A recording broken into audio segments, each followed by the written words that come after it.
महाराज जी, आप लोगों को क्या देते हैं? सबसे पहले तो मैं लोगों को ये याद दिलाता हूँ, ये उनका जीवन है, ये एक मौका मिला है उनको कि वो अपना जीवन सफल कर सकें। सबसे पहले अगर उनको ये बात याद आ गई कि उनकी भी एक प्यास है, उनकी भी एक ख्वाहिश है, उनका भी एक हृदय है, उनके लिए भी एक मौका है, तो उसके बाद मैं उनको ज्ञान देता हूँ। ज्ञान क्या है? ज्ञान 4 क्रियाएं हैं। जो ध्यान हमारा बाहर की तरफ भाग रहा है, उसको वो बाहर से अंदर की तरफ करता है, ताकि हम भी उस चीज का अनुभव कर पाएं जो हमारे अंदर है, जो हमको बनाने वाले ने पहले से ही दे रखी है।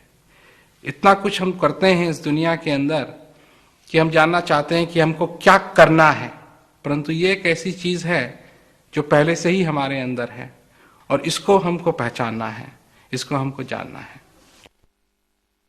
आप इस प्यास की चर्चा करते हैं, पर इस संसार में, इस वातावरण में, जबकि लोग इतने व्यस्त हैं, वे इस प्यास को महसूस कर सकते हैं? अगर थोड़ा सा भी हम विचारें कि आज तक जो कुछ भी हमारे जीवन में हो रहा है, जो भी हम प्रयत्न करते हैं कि हमारी जिंदगी अच्छी हो, हमारी नौकरी अच्छी हो, हमारा परिवार अच्छा हो, तो कोई चीज है अंदर से जो अच्छा चाहती है, हर एक चीज के लिए अच्छा चाहती है। जो भी चीज हमारे जीवन में है, जिस चीज से भी हम प्यार करते हैं, जिस चीज से भी हम मोहब्बत करते हैं, जिस चीज को भी हम अपनाते हैं, हम चाहते हैं कि वो बढ़िया से बढ़िया हो। तो सबसे बढ़िया चीज तो हमारे पास ये है कि एक श्वास है, एक श्वास आता है, एक श्वास जाता है। सबसे अनमोल चीज तो ये है हमारे पास। क्या हम इससे भी प्यार नहीं कर सकते? क्या इससे भी हम मोहब्बत नहीं कर सकते? क्या हमारे अंदर ये ख्वाहिश नहीं बनी रहती है कि मेरा जीवन, और सबका तो है, पर मेरा जीवन भी सफल हो, मेरा जीवन इस प्रकार हो कि मेरे अंधेरे आंगन में भी उजाला आए, मैं भी उस चीज को पहचान सकूं जिसकी मेरे को प्यास लगी है, मैं भी अपने हृदय से पूछूं कि मैं क्या चाहता हूं। और अगर इस सारे जवाबों का उत्तर हाँ है किसी के लिए भी, तो उनके लिए संभव है कि वो इस चीज को जीते जागते पहचान सकते हैं। इस शांति को पाने के लिए लोगों को किन किन चीजों का त्याग करना पड़ेगा? सबसे बड़ी बात यह है कि किसी भी चीज का त्याग करने की जरूरत नहीं है। अगर किसी चीज का त्याग करना है तो वह है अहंकार, वह है छल और कपट। अगर इन चीजों का त्याग हम अपनी जिंदगी के अंदर कर सके तो हम इस ज्ञान को प्राप्त कर सकते हैं। लोग समझते हैं कि हमको अपने परिवार छोड़ना पड़ेगा, अपनी नौकरी छोड़नी पड़ेगी, जिन चीजों से प्यार है उन चीजों को छोड़ना पड़ेगा, तभी जाकर के कुछ मिलेगा। परंतु ज्ञान एक ऐसी चीज है कि हर एक व्यक्ति को, चाहे वो किसी भी माहौल में हो, किसी भी जगह हो, कुछ भी वो करता हो, वो अपने जीवन की इस शक्ति को पहचान सकता है। और यही सबसे बड़ी बात है कि अगर हमको किसी चीज का त्याग करना है तो वह है क्रोध, मोह, माया। इसका त्याग करके, छल कपट का त्याग करके अगर हम आएंगे तो वो चीज हम पहचान सकते हैं जो हमारे अंदर है।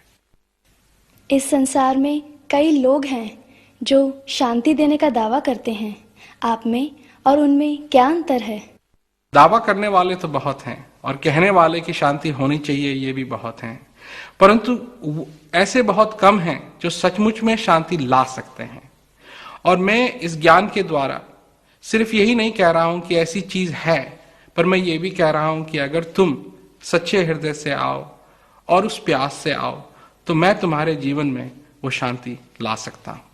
ये सिर्फ शब्द ही नहीं है, ये एक ऐसा दावा है जो सच है। आपका संदेश किस धर्म से जुड़ा हुआ है? हमारा संदेश किसी भी धर्म से जुड़ा हुआ नहीं है। क्यों? कि जब मनुष्य पैदा होता है संसार के अंदर तो उसका क्या धर्म है? बस उस धर्म से जुड़ा हुआ है, ये श्वास के धर्म से जुड़ा हुआ है। बाहर के जितने भी धर्म हैं, किसी भी धर्म के हम हों, इसको हम प्राप्त करके इसका पूरा पूरा फायदा उठा सकते हैं। अगर ये शांति हमारे अंदर पहले से ही है तो हमें ज्ञान की जरूरत क्यों है? जैसे हमारा चेहरा है और हमारी आंखें हैं, इन आंखों से हम कितने चेहरे देख सकते हैं, परंतु अगर अपना चेहरा देखना चाहें तो उसके लिए हमको आईने की जरूरत है। ये ज्ञान भी एक आईना है जिससे कि हमको वो चीज दिखाई देगी जो हमारे अंदर है। बाहर देखने के लिए तो हमारी आंखें हैं और अंदर की भी आंखें हैं, और ये ज्ञान वो चीज है जो हमको अंदर की चीज दिखाए, जो अंदर हमारे अंदर अनुभव है उस तक हमको पहुंचाए। तो इसलिए इस ज्ञान की जरूरत है, क्योंकि शांति तो हमारे अंदर है। ज्ञान शांति पैदा नहीं करता है, शांति तो पहले ही हमारे अंदर है, परंतु ज्ञान उस शांति तक पहुंचने का रास्ता है।